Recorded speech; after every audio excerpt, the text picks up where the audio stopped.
So this video is going to be on how to be sexy. And so that's going to be basically being sexy is preparation for marriage, right? So think of this like this is non-bullshit relational counseling, right? Most of the relationship advice that you get from people is so incredibly cynical, it's hard to even call it out. It assumes that you are going to remain an individual relating with this other individual for like the entirety of your life forever, and you're gonna have to learn how to stay interested in them, how to keep the relationship whatever, how to blah blah blah blah blah, meet each other's needs, yada yada yada. And ultimately you're like, how are you gonna cope having to relate with this person forever? And it's like a cone, and people actually give you these strategies and these tips on how to never ever ever ever actually enter into a relationship with somebody. And so most marriage counseling is actually on how to avoid ever actually truly marrying the other person.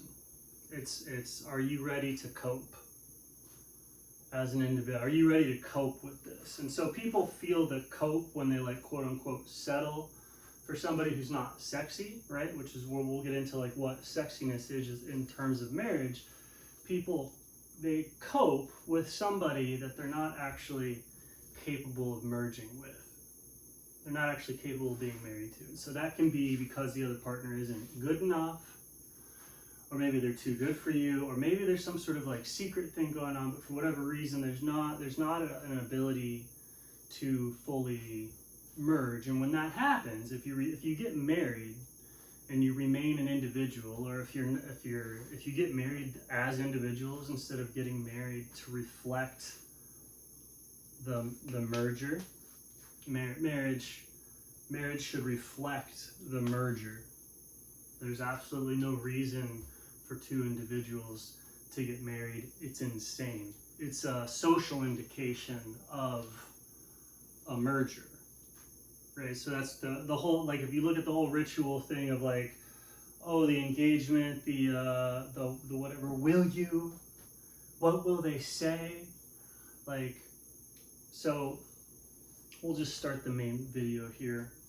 So sexiness is your ability to merge with another person, and that is where you're sexy, is where you're connected to God, because the merger of a marriage is basically you're becoming left hand and right hand. You're becoming left eyeball, right eyeball. And so the merger is not a fusion of two people of like, where they blend together and they dissolve their traits into like a blah, right? That's not a merger. And nor is a merger where the two people remain themselves. It's a merger when the two eyeballs, suddenly I'm the only perspective. There's two hands, I am the only perspective. And so when the sexiness is where you're aligned to God. And so this merger into the higher mind or into the God mind, there's a hierarchy. So there's only two ways that humans can touch this or even remotely approach it. There's only two ways that people can remotely approach the merger into the Godhead. One is through marriage, right? So you merge with another person, and the other one's monasticism, where you renounce and fall back into the Godhead. That's the only possible thing. And you can do it outside of the monastery thing, but it's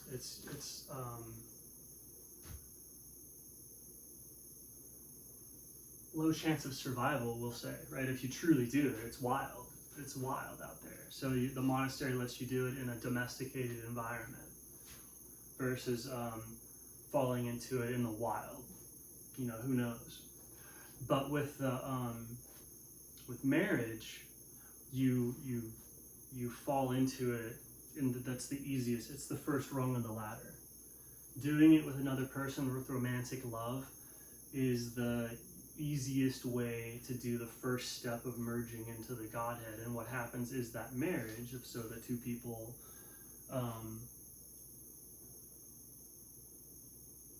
decide to become like co-sensory organs. So there's a falling into position or role, right? Like the right hand is always going to throw, and the left hand kind of does what it does. Is one better or worse? No, but one is more active, one is more in the front.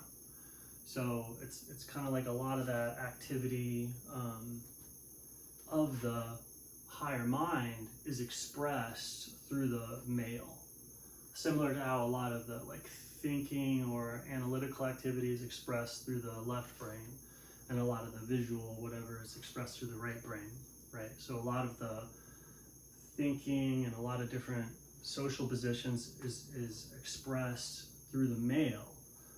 And so because of that, the female is seen in total submission or total support to what the male mind is doing.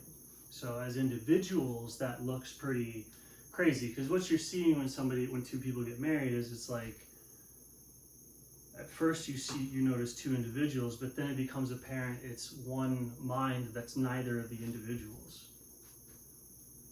It's a higher organism.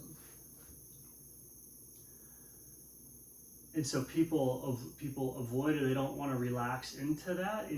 Like as the male relaxes into that submission, sometimes it feels like he's becoming more and more powerful in terms of like mental acuity. Like, this is what we think, this is what we believe, this is who we are, this is what's going on around here. The male starts to like hyper structure that. And if he's doing that and both people are submissive, it's not like, oh, I have to follow this institute. It's like, oh, I'm thinking this too. It becomes more like you're hearing your own voice inside your head. That's your other partner. As it's like when they talk,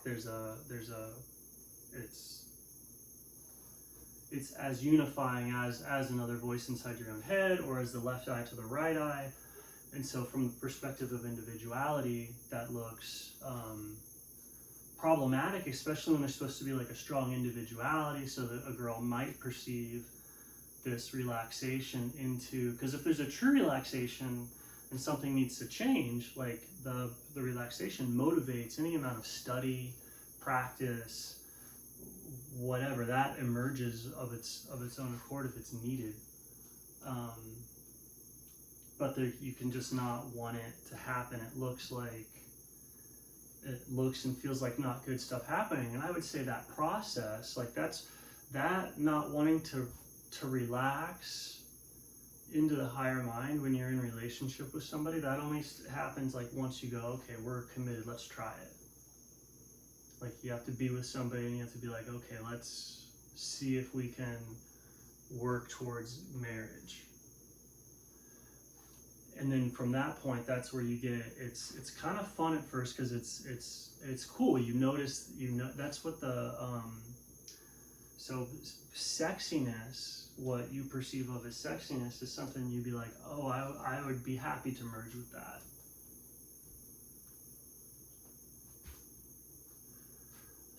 And so there's a lot of merging that has to happen, and the more of it that you can make pleasant to like merge, the sexier that you're going to become.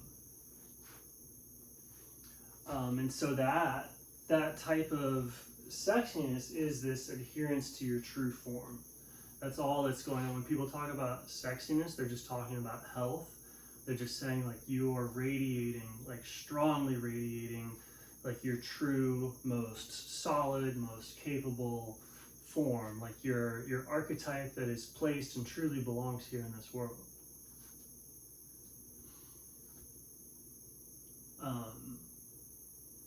Expressing that makes it so that where you're expressing that, you know that that's coming from this depth within you. It's coming from your heart, right? It's coming from your DNA, and so that's the direction from which the merger happens too. Because it's like, how are the two hands one body? Well, it's like if I go into any particular cell, it's like they're sharing DNA resonance. They go in and you're sharing the blood supply. Where is the nutrients coming from? It's coming from the blood supply. So both the left and the right share the blood supply. So like if both people are fit, they share that they are both in contact with that blood supply, and they both need to be to become a expression, because it's like the genders are basically left hand, right hand, left eye, right eye, left brain, right brain, male, female. So when you are, the self or the person happens between the sense organs. It's like your eyes don't have a perspective. There's only one perspective, and that's you. So the awakening to the self happens in the direction of the marriage. And since you're not going to do it, you're not going to just randomly do it with other people or anything else like that. That's why it's normally considered that there's really only two paths to doing this. One of them is monasticism, where you do it in a civilized setting with support, or in marriage, which lets you go have another person help vibe match you and kind of echolocate inward towards the health thing.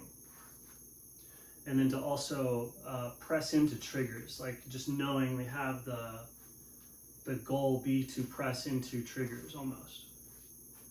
And not just to press into them to cause tension, but to actually massage out, release, and to do that kinesthetic stuff playfully. That would be the courtship phase of a relationship, or once because you're basically going, okay, can we use this moment to wake up? Can we use this fire to wake up?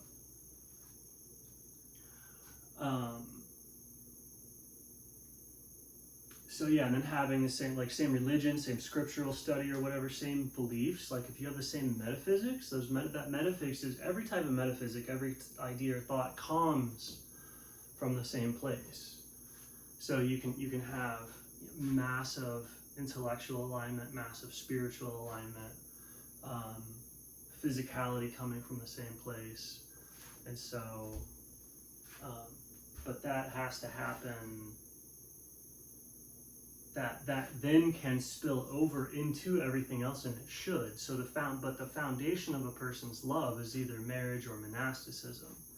And without that, you're not capable of love, because it's building a thing, step one, and then it's once I love my spouse, once I've done it with one person, then maybe I can love my neighbor, because before I did it with the spouse, which is the easiest way, it's the only possible way.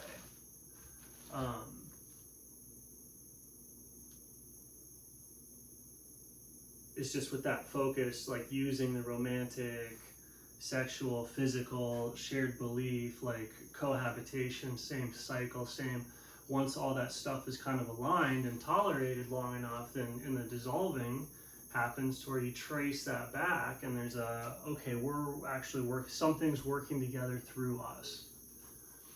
Right, once you feel something is working together through us, and you go, okay, whoa, that light turned on, then that would be the point at which you go, okay, will you marry me?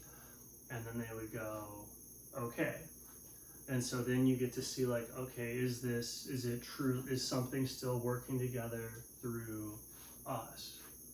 But it's this surefire thing of oh, there it is, wow. And then, yeah, doubt it, 100% doubt it.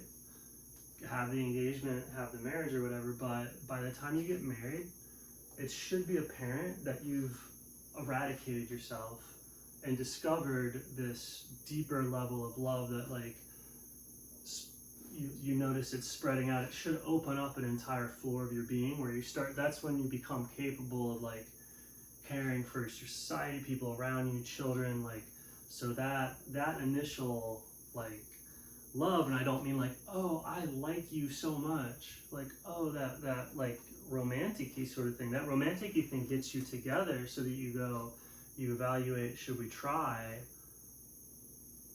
Actually, it's not having a relationship, but seeing, can we use each other to, you magnetically go inward with the other person by aligning aligning and pressing on beliefs and stuff of like, and so the sexiness, so anything that you can do that expresses something that's coming from God or coming from the higher mind makes it easier for the other person to fall or relax into that. As you draw that back into there, it draws it back into them. And so, but that has to happen, I think. I don't think there's any other way. I mean, there's obviously like, there's obviously all your friendships and all this other stuff that's like selfish, right? I would say selfish love. Immature love is that selfish love of like the teenage years and all that. And basically pre-marriage, that's all just selfish love. And then marriage is where you go, okay, let's try and dissolve, and then boom, it should be, you used it as this lowest level rung of like enlightenment, and then suddenly there should be a large shift in character if it works. And then but that's because the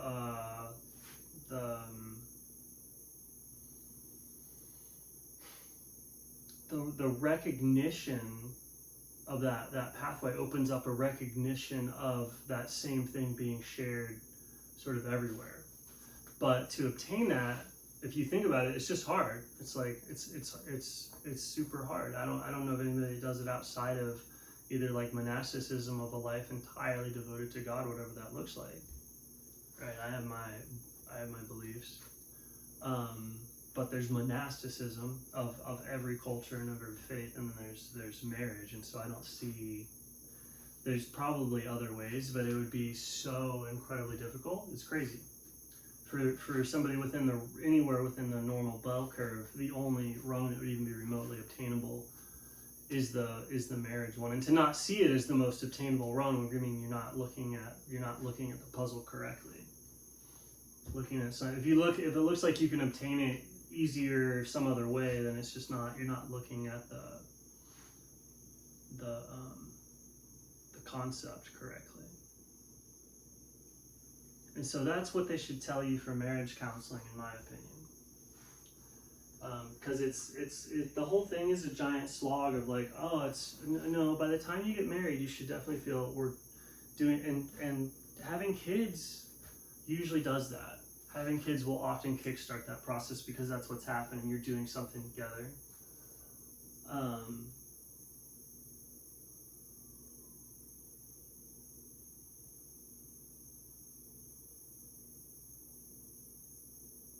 And yeah, there's ever expanding, ever blossoming ways of loving.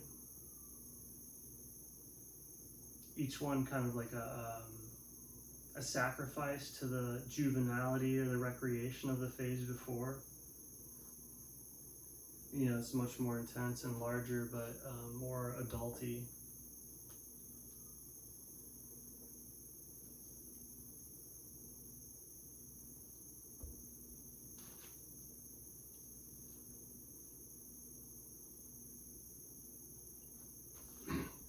But the main thing that you can do to be sexy is, so you find your buoyancy, right? Maybe your mindfulness or maybe your fluid is just as much of the air, but the air is lifting you. You're constantly being lifted by the medium around you. And if you can find that the average of the center point of that lift, that's your buoyancy point. And if you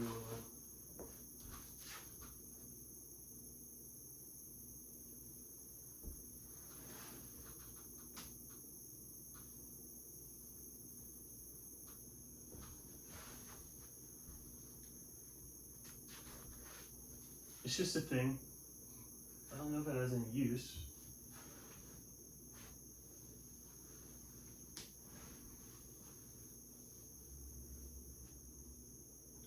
Oh, when you're aligned with like the source of things. So it's like, yeah, you get from there, it's like you're doing sexy movement.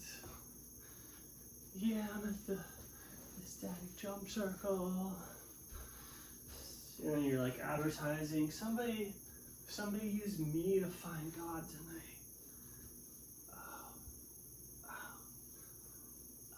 But nobody knows what a like the only thing that lies on the other side of sexiness is responsibility.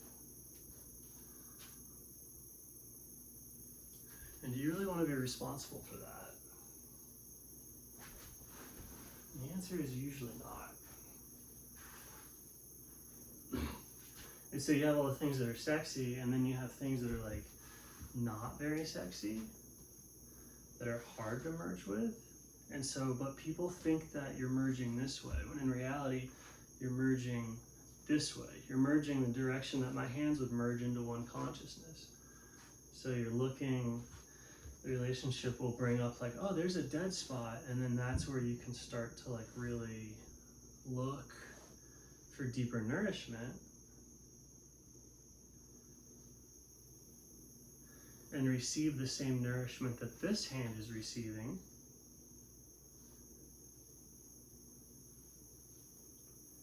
And so it's that stuff. If there's not a bunch of that stuff, this should only take like 2 years. Or if you're good or whatever, a couple years. Or if you like really know what you're looking for, like if you've run around a lot, you know, like, okay, I know what I'm looking like. It's not you're looking for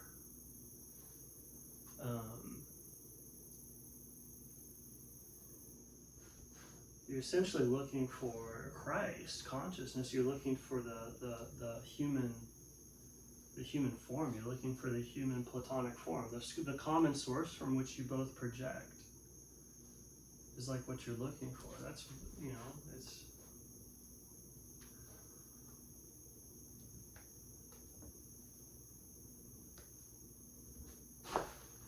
and so for all of this stuff, it's kind of the old school tradition. It's like first you're initiated into the mysteries of water, right?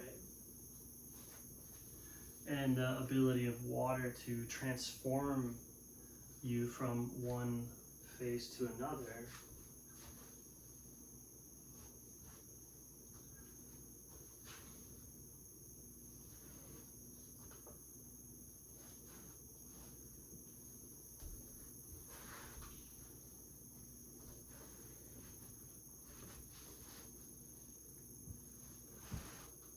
And so, I mean, this is also like this is the Christian illumination that swept the world. Is like basically this light that you see between, like, imagine a perfect marriage of what I'm talking about. They become the left eye and the right eye of who? Of who? It's like that is the and then once that turns on, you have that same level of love for everybody. So suddenly you become loving enough for a family. So you have that used to be normal.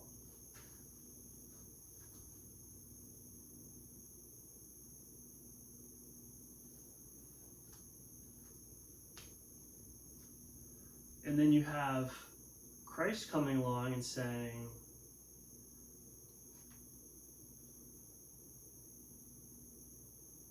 where these relationships are happening that is good, like, that's because you're one thing, and that's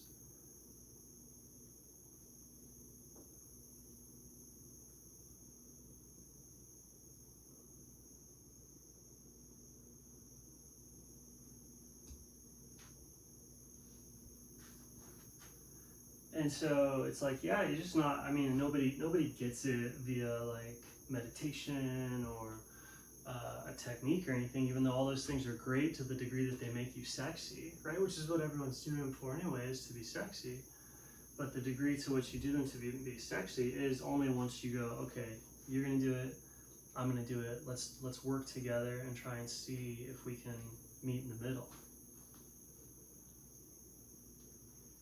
And that's the goal. We know that you can be like, oh, that's still there, and kind of like help relax or dissolve or draw, or provide encouragement to go towards that unifying source and try and both get to that source at the same time.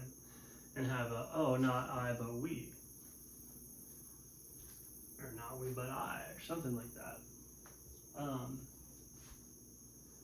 And then anyway, but that basic dynamic of like, oh, it's not us, it's we, that's supposed to spread out to entire churches, cities, town, parishes, to where it's a giant, like, interconnected organism.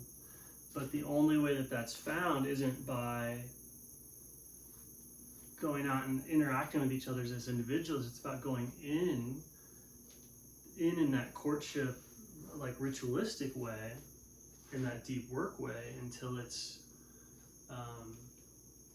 that consciousness is obtained via monasticism or whatever. And there's juvenile, like, the cool thing about youth, or before you've had the weight of the world put on you, is that kids can get a very deep understanding of this and know what's going on and kick ass at it.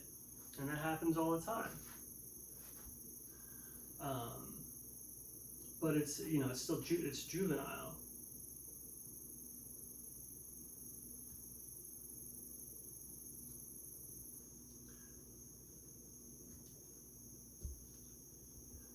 Which is fine. Kind of running out of steam.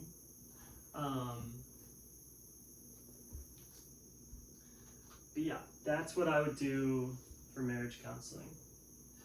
Because you do absolutely want to avoid having to just tolerate or cope. And so the only way to do that is that thing. And so that it's mystical, but and it's like it's very traditional. It's like super traditional, dudes in charge. And so both people have to be doing that. You're not having to do it. Everyone tries to do what it looks like, but it's like, no, it should be like, is it dissolving or not? Are you like dissolved? Can you find the shared being? You know, because you're not getting, there's no betrayal, trust, there's no faithfulness, there's no like, oh, my right hand's so much better than my left hand, shame on you. Like there's none of that, and you wouldn't want it, and you wouldn't want that to be healthy either. Like if you've got this thing where there's a big dichotomy of like I'm better than you or you're better than me or anything like that, that's where there's not a it doesn't make any sense. My right eye does not shame my left eye. That both vantage points gets integrated through a shared eye. And so it's way better to have arguing than like a perfectly synchronized two eyes. Instead of it being synchronized because of me, it's synchronized because of like, oh, we're just good at going 1, 2, 3, 4 together. We're good at a routine. We're good at a monotony together. That will eventually break down too. Like, cause it's like, oh, it's constantly having to do it. So you don't want any gimmicks. Just try it, give it, and then like if it happens, and suddenly there's a coordination that's not contrived or planned or therapy speak. And like everyone's getting so satirical of therapy speak and all this other bullshit because it is bullshit. It's just how to get two individuals to act as if they actually have a bond. Nobody has a bond anymore. And so some of these bonds are deep and mystical and all that, and yeah, I'm tired. All right, good night. Counselor Kurt.